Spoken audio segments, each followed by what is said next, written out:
Is now starting. All attendees are in listen-only mode. Hi, everyone, and welcome to the next WordStream live webinar, all about our brand new, just released Google Ads benchmarks. You guys on the line are the very first to get access to this full set of data, so we're excited to hear what you think. Not only is WordStream a great data and benchmark resource, we're premier partners with Google, Bing, and Facebook, have an amazing blog, a handful of free tools, and a software service called WordStream Advisor. As you can see in this bottom tier of the slide, WordStream Advisor helps you manage Facebook, Google, and Bing all from one place, and we make online advertising easy for you while increasing your ROI and saving you time. If you want to know a little bit more about how WordStream could help you, definitely check out our website. And while you're getting familiar with WordStream, please follow us on social media. We have great content there and are always looking to build out the WordStream community. Lastly, but not least, yes, this webinar is being recorded and you can expect the recording and slide deck to your inbox in the next 48 hours. So, without further ado, I will pass things off to our presenters today. We have the guy behind the data. He did all the digging. He created these benchmarks for you. And then we have the guy who's going to show us how to use those benchmarks to our advantage. So take it away. Cool. Thanks, Amanda. So my name is Gordon, and I'm excited to be talking to you all today about our Google Ads benchmarks. So we've been publishing these for a few years now, starting back in 2016, and the response we've received each year has been so positive that we decided to not only keep it going, but to sort of up the ante each year and try to bring you guys more data, more accurate data, and better insight into how to use that data to improve your performance in Google Ads. So what you're about to see is our third iteration of the Google Ads benchmarks. We think this is our best yet, so let's dive in. I'm going to introduce myself here. I'll give a little background about how the benchmark series came to be, and then I'll pass it off to my co-presenter, PH, to talk about how we went about pulling this data. So I'm Gordon. I worked at WordStream for a couple years now. My main area of expertise is SEO and content marketing, which means I focus mostly on top-of-funnel strategies like blogging and video and some technical SEO. I also do some conferences, most recently Mobile Monkey's Advanced Facebook Ads Summit, where I present alongside world-renowned advertising experts like Perry Marshall. But while Facebook is my jam, I also have quite a bit of experience running Google Ads accounts for various SMBs, so I think I'm uniquely qualified to share this data with you all today. So a little bit of background about how the benchmarks came to be. So we have a free Google Ads account audit tool called the Google Ads Performance Grader. And what the grader does is it grades your Google Ads account in about a dozen key areas, as well as assigning an overall score for your account. What it also does is it leverages data from prospect and client accounts that are most similar to your account and lets you see how you stack up against those accounts. And we call those our performance benchmarks. So ever since the grader's inception, people have loved this feature. We started seeing testimonials like this. While there are no universally determined benchmarks for good AdWords campaigns, the AdWords Performance Grader from WordStream goes a remarkably long way towards establishing standards for this.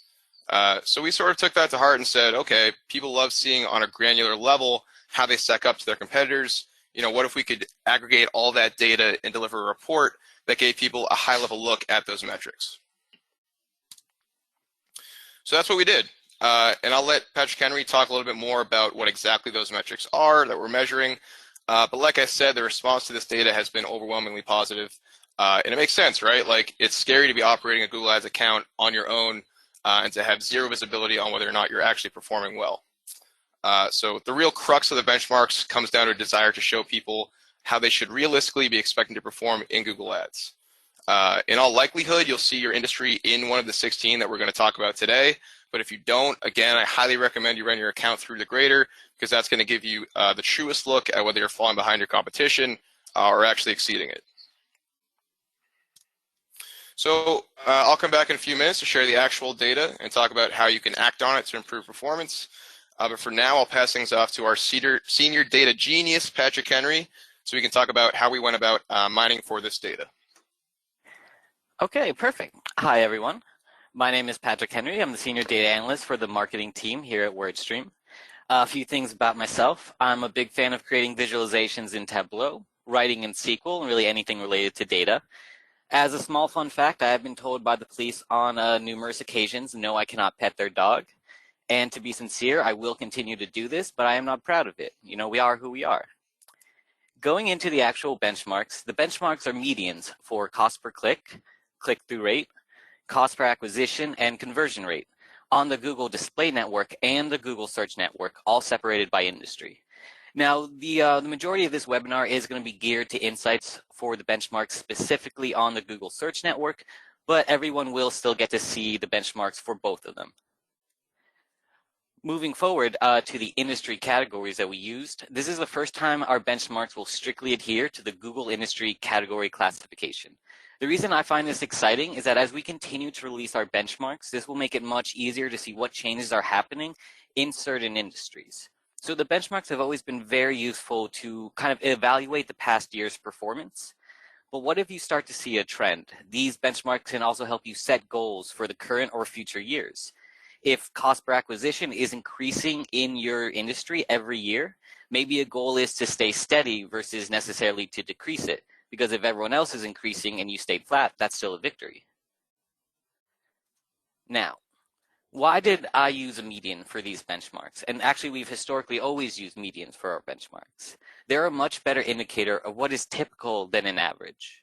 With a median, a single account's data can only affect the result as much as any other account, while an average allows accounts with, let's say, significantly higher costs to disproportionately affect the final output. This is very clear through a simple example. Let's look at the number set 1 through 5.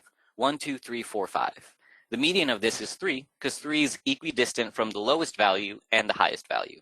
The average is also 3. Add it all together, divide by 5, you get 3 at the same time. But let's do the number set 1, 2, 3, 4, 500. The median is still 3 here, but the average is 102.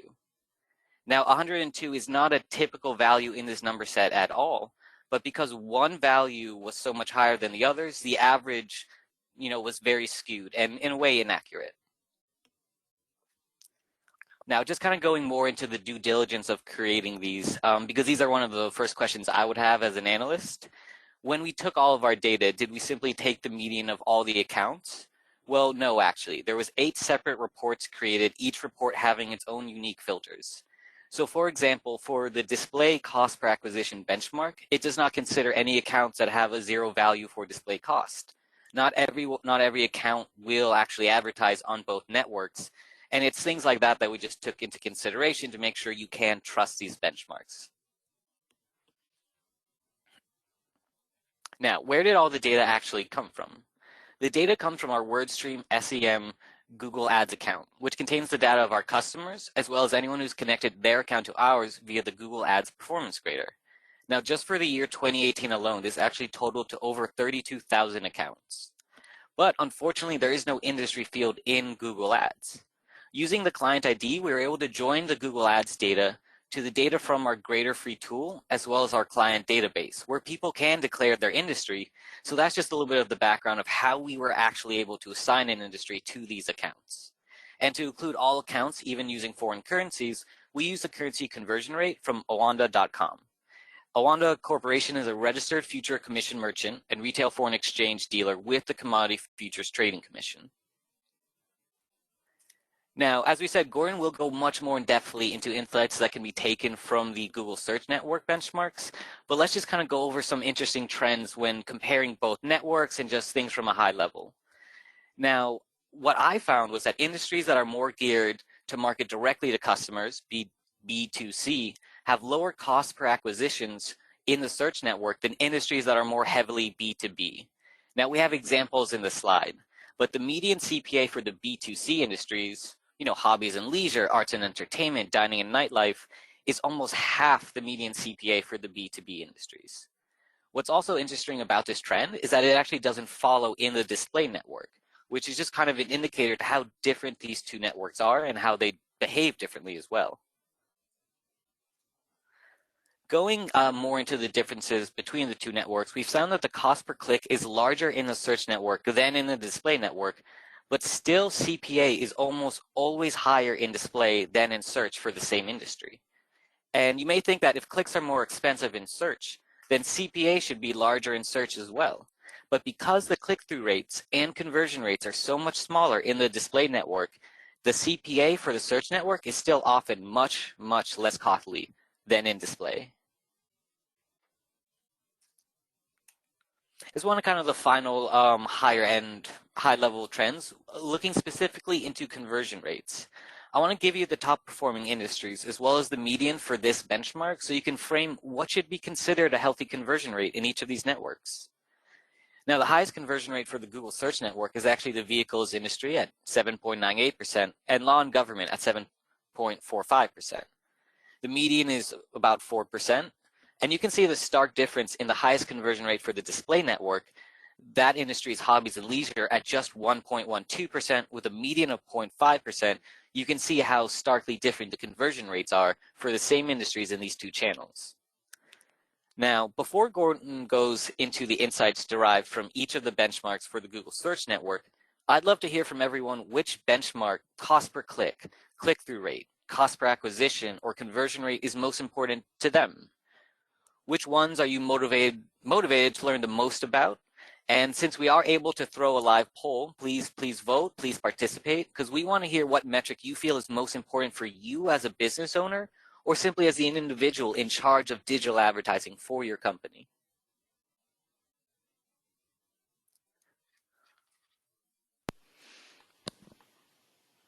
All right, and we see a lot of answers coming through, so that's awesome. Keep them coming.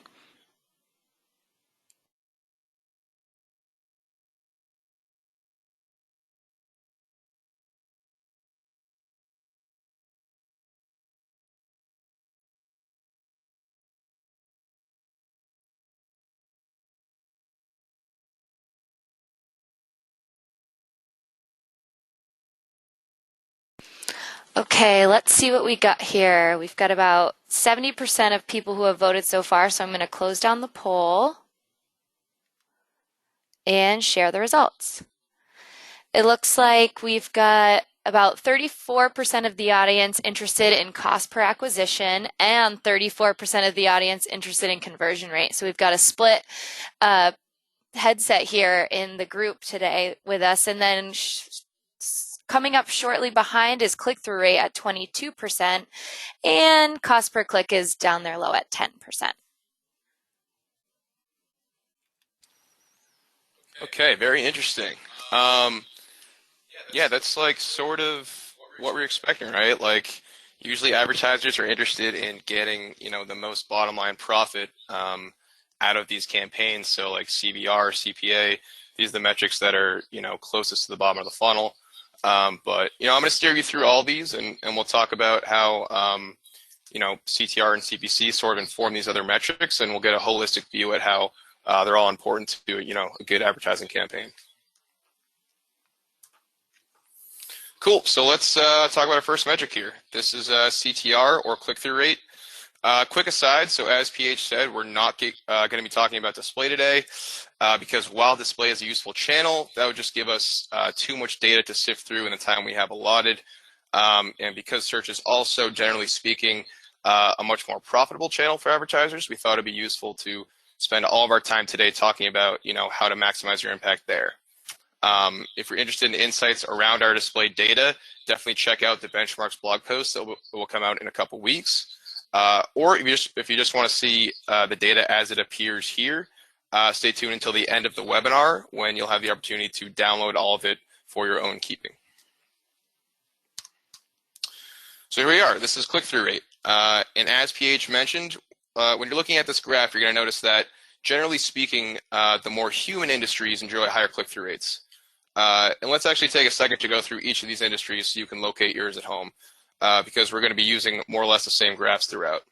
So we have apparel, arts and entertainment, business and industrial, computers and computer electronics, dining and nightlife, finance, health, hobbies and leisure, home and garden, jobs and education, law and government, real estate, retailers and general stores, sports and fitness, travel and tourism, and vehicles. And if you have any questions about the makeup of these industries or how they're structured, those will be great questions from my man PH here during Q&A. But again, aside really from vehicles in that number 2 spot, the trend you're seeing here is that the industries that allow for more humanized ad copy, where people are motivated to have positive human responses to the products and services, these drive the highest percentages of clicks through. So you see travel and tourism leading the charge at 7.83%, dining and nightlife at 6.63%, real estate at 6.19%. The idea of buying a home is generally a very exciting one for a person. Hobbies and leisure at 5.56%. And then on the reverse side of things, you see that the industries with the lowest click-through rates are the ones in which the products are things that we would consider less human or fun. So, law and government at 3.27%, computers and computer electronics at 3.49%, finance at 3.58%. These sort of dry industries that center around inhuman objects and things. So keep this trend in mind as we move forward here, because it's going to inform our discussion of how to write the kind of ad copy that demands clicks. So one thing you also may have noticed looking at the graph, click-through rates have gone up by a very solid chunk across the board from 3.17% to 5.06% year over year. So regardless of your industry, your competitors are experiencing higher click-through rates this year than they did last year. Why is that happening? Well, there are 3 main reasons. The first is that search ads are the biggest they've ever been in 2019, and that all comes down to the evolution of the expanded text ad. So this change officially happened in August of last year. All text ads were given 1 more headline, 1 more description, and 10 more characters per description. And that did 2 things. 1, it gave text ads more real estate in the SERP, and 2, it gave advertisers more wiggle room to write effective ad copy. And there's nothing special you have to do to leverage these ads. This is the standard format for text ads you'll find in Google Ads. Just click create a new ad, and you'll see on the right here, the 2 new fields, 1 for an extra headline and 1 for an extra description. And these ads are mobile optimized, so if your screen won't fit the 3 headlines and 2 descriptions, they'll automatically be pared down to 2 headlines and 1 description. And that's actually a great thing to keep in mind when you're using this ad format. Because your 3rd headline and your 2nd description aren't always going to show, you don't want to use those fields for any vital messaging about your product or service. You want to use it to enhance the messaging you already have in your first couple headlines in your first description, or to provide a slightly different value prop or call to action. But again, don't use those fields to talk about anything that might get omitted on mobile, because we know the insane number of queries that are coming from mobile these days.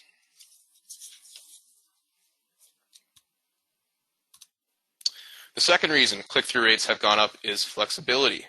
And that flexibility hinges around responsive search ads, which also came out last August. And as you can see, these ads don't look that different from expanded text ads. They actually look the same. They share the same size, but on the back end, instead of just 3 headlines and 2 descriptions, you're writing up to 15 different headlines and up to 4 different descriptions. And then collectively, those headlines and descriptions can be arranged in tens of thousands of different permutations. And after you write your ad copy, Google actually automatically tests different combinations of that copy and learns which combinations perform best. So over time, your RSAs will serve the best message to different searchers, depending on the keyword they search for. Also depending on their device, their past browsing behavior, and a whole host of other signals.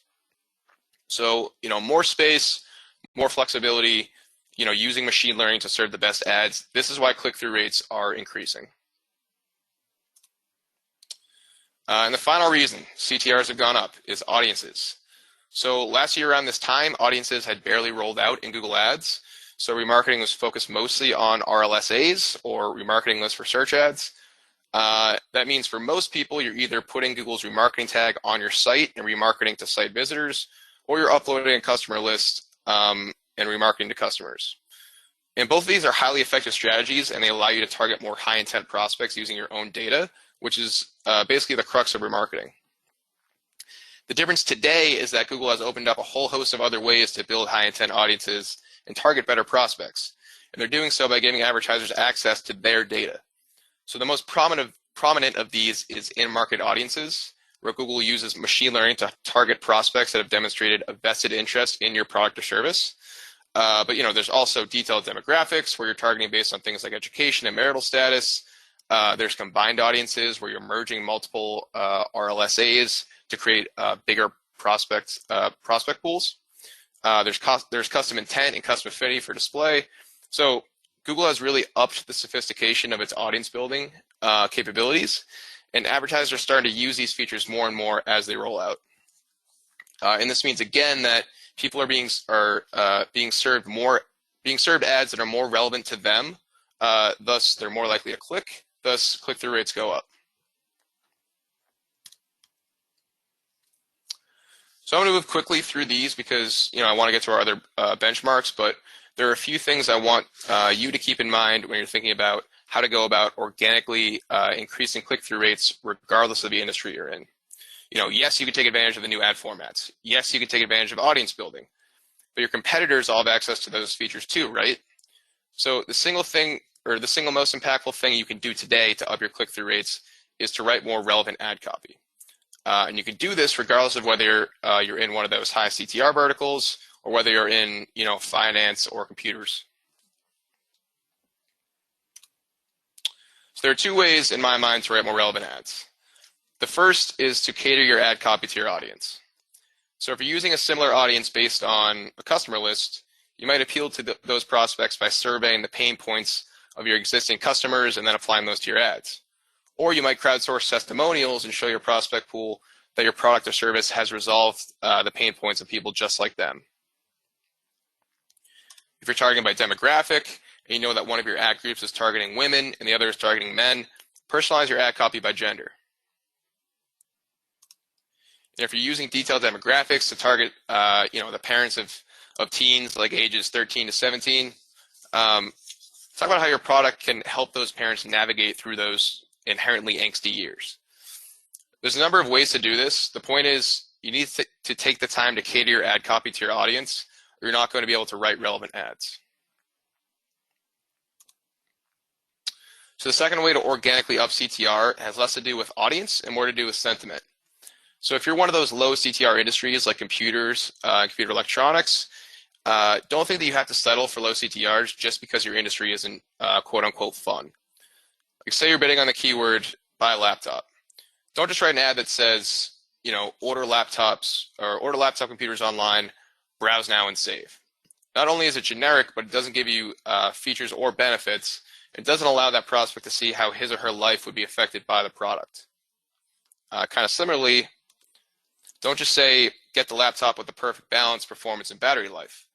That's definitely a step up because now we're getting into features, but we're still not talking about any benefits. We're still not speaking to the human element in our prospect. We should say is something like, sleek and light, slip it in your bag and make every day more productive. Then get into some of the features like battery life, colors, free shipping. So the difference here is that you're giving your prospect a tangible image in their mind of how their life is going to be different and better if they buy your product.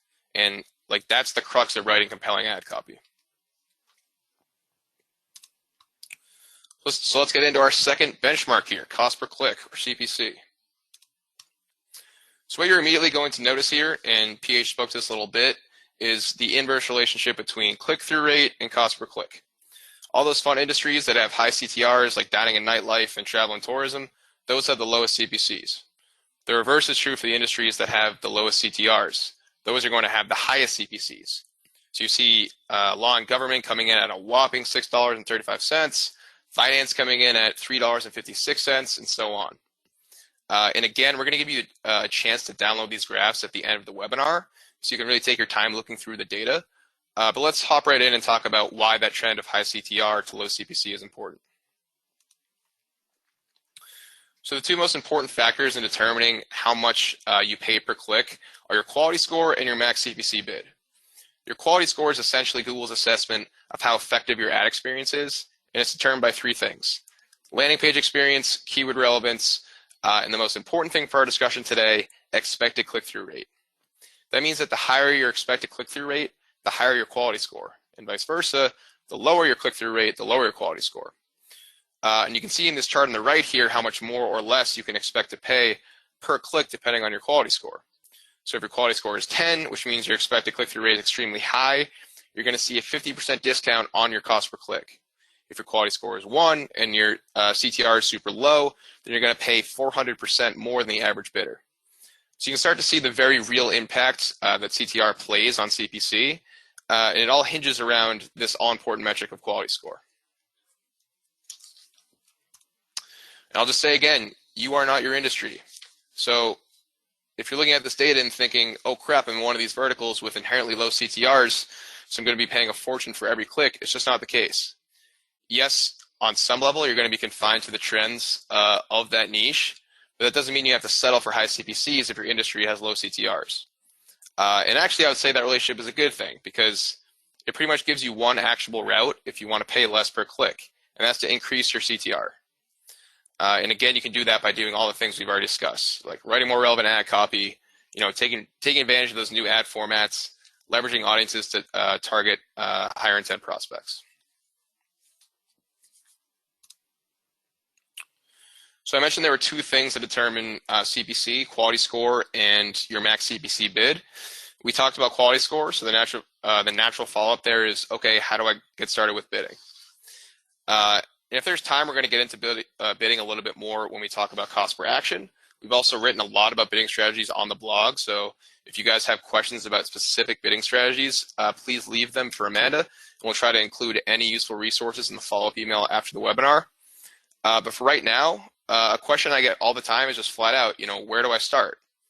And for me, I always just start with the suggested bids and keyword planner. You'll see these while you're doing your keyword research. And before you get into automated bidding and semi-automated bidding and all that, these are just very useful benchmarks by which you can determine your max CPC bid. But like I said, I don't want to spend too much time on bidding today because like anyone can spend more money if they want better results. But not anyone can write compelling ad copy or target effectively. And those are things that are going to separate you from your competitors. So our third benchmark, conversion rate.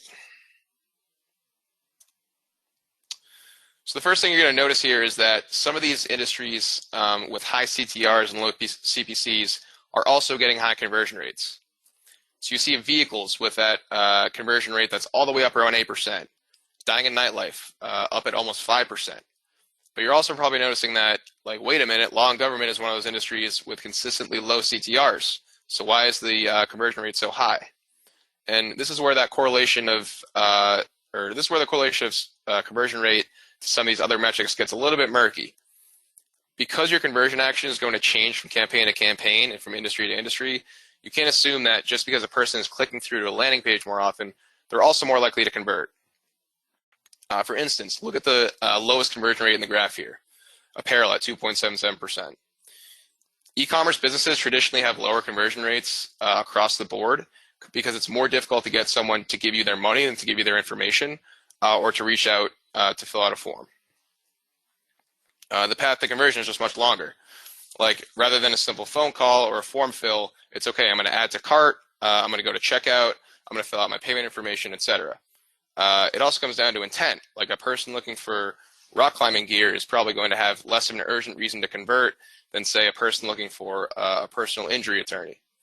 So this is one of those metrics where I think having access to these industry-specific benchmarks is incredibly useful.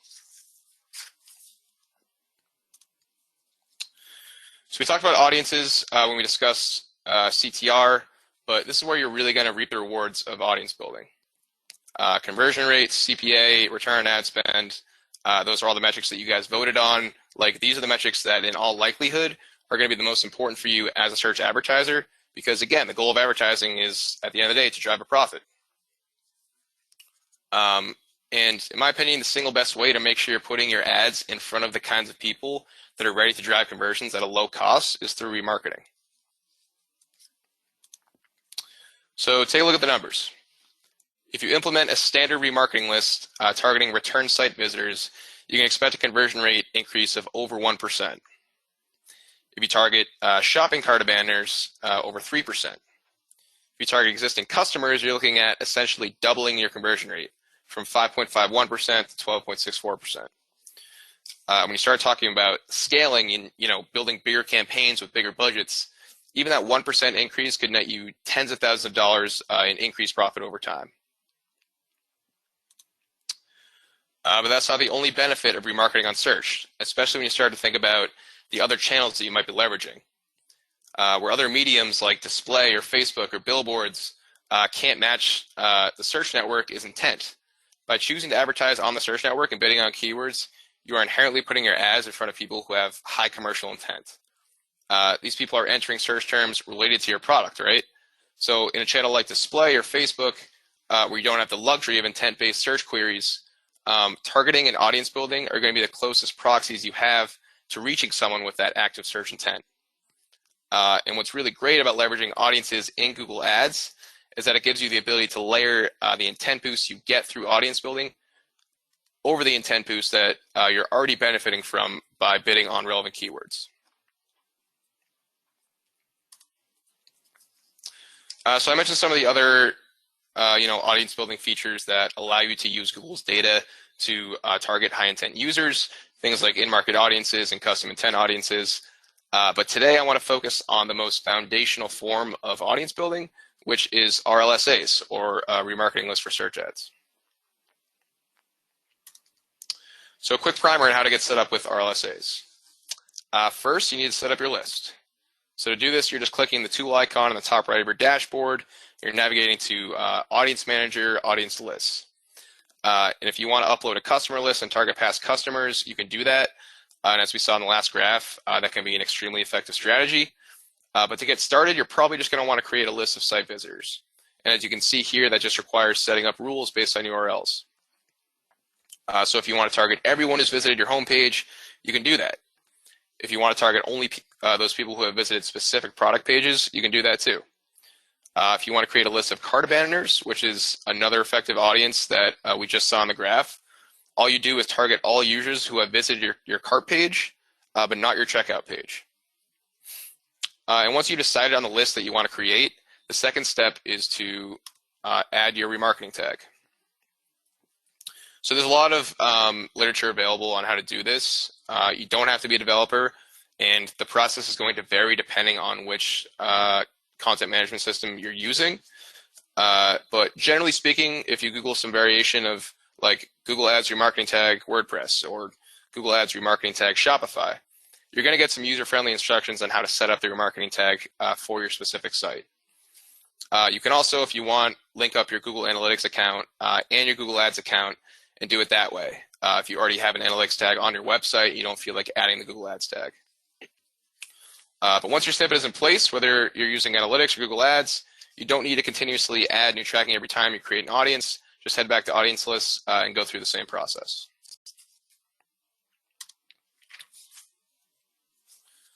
Okay, so we are done with conversion rates, but not with conversions altogether, because conversions are going to inform how we start to think about cost per action, or CPA. So when you start to look at cost per action across industries, you'll see some of the same trends we've been seeing. Industries like dining and nightlife, where you have a high conversion rate and a high click-through rate, you're going to get a pretty low CPA at just $35.35. On the other side of the spectrum, you see an industry like computers, which has an extremely high CPA, over $100. And you'll remember that's one of those industries where click-through rates are low. Conversion rates are low. Cost per click is on the higher side. So it's not surprising that we get that high CPA. And again, you want to take this data to heart, but I wouldn't necessarily pull my hair out over it.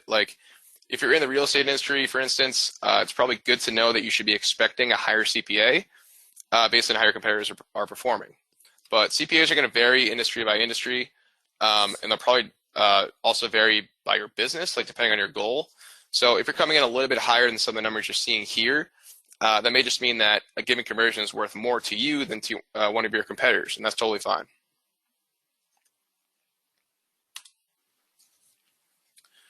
So just like there are some definitive ways to increase CTR, there are also some definitive ways to increase CPA. In my opinion, one of the best ways to do that is to work tirelessly on your conversion path. It stands to reason that if your CPC stays constant, but your conversion rate goes up, your cost per action will go down, right? So how do you make sure more visitors that are clicking through from your ads are taking meaningful actions once they reach your site? It's all about the conversion path. So there's some really great conversion rate optimization tools out there that will help you implement and monitor CRO changes. Hotjar is a great tool that allows you to visualize conversion paths based on URLs and see exactly where the holes in your conversion paths are and where your visitors are dropping off the most. You can also use heat maps to see where people are clicking, where they're getting distracted, are they scrolling below the fold when the action you want them to take is above the fold, all those things. Crazy Egg is a great A/B testing tool, so you can create multiple conversion paths towards the same goal and see which is more effective. And then finally, Optimizely is a little bit on the pricier side, but it lets you make drag and drop edits to your landing pages to see how it impacts CRO, which is a super valuable resource to have, especially if you don't want to have to bug your developer every time you want to change the color of a button.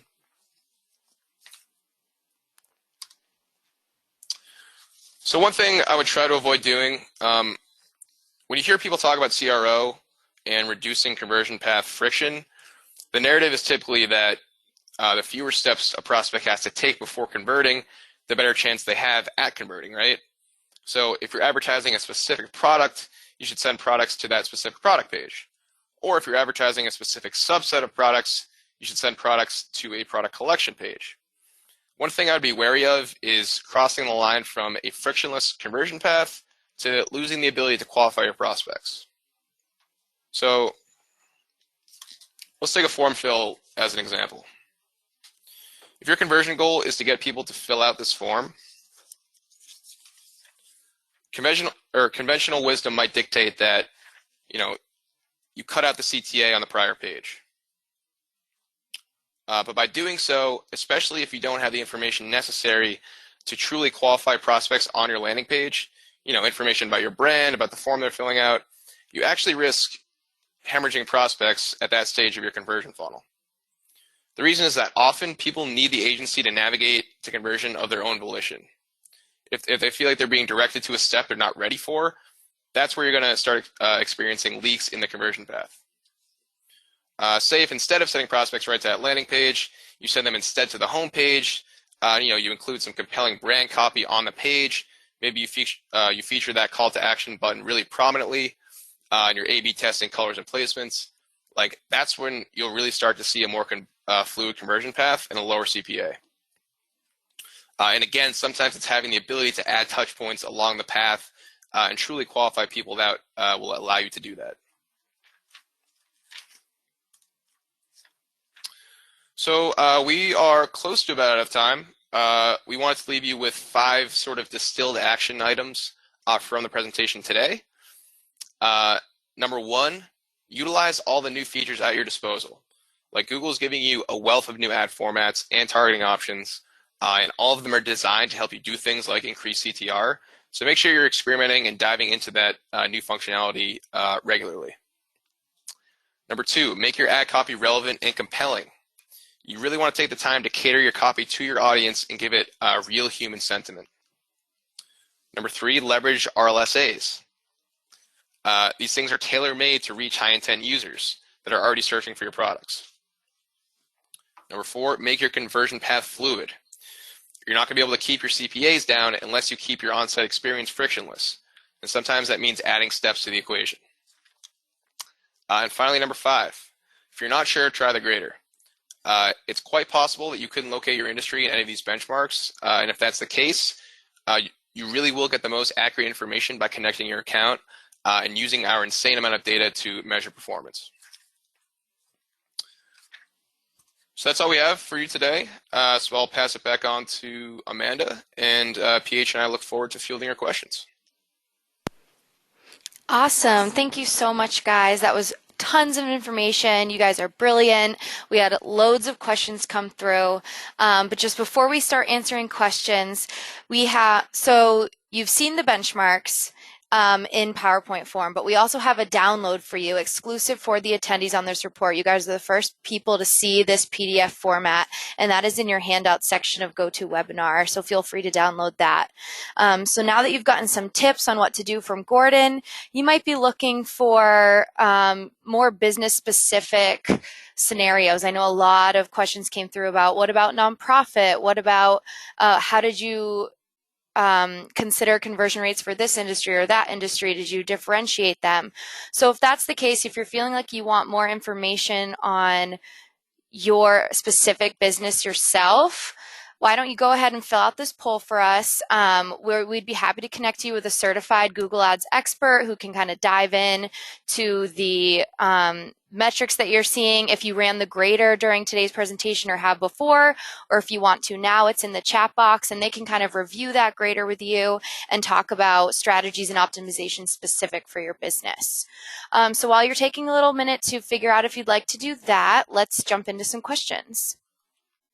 So one of the things I wanted to start with, because you kind of just talked about it, but I wanted to clarify some things. You talked a lot about CPA and having it be a clear and engaging conversion path, and this is all about CRO, right? Can you just explain what CRO stands for again?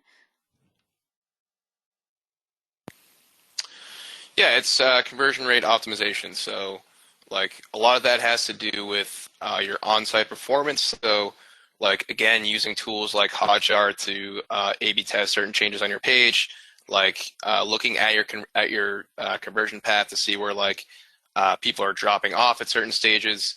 And the reason you do that is to increase your conversion rate. And again, you have that like inverse correlation between the conversion rate and your cost per action. So the higher your conversion rates are, like the less you're going to be paying per conversion. So I mean, that's the idea behind that. Awesome. And WordStream has a tool that can help with CRO, right? It does. The CRO toolkit. Really great tool. Highly recommend it. Check it out on our website. Exactly. Alrighty, let's see. So we also had some questions come through about keywords, and if during this research they were considering both branded and generic keywords, was it just based on however the accounts were set up, or in terms of like click-through rate and things like that?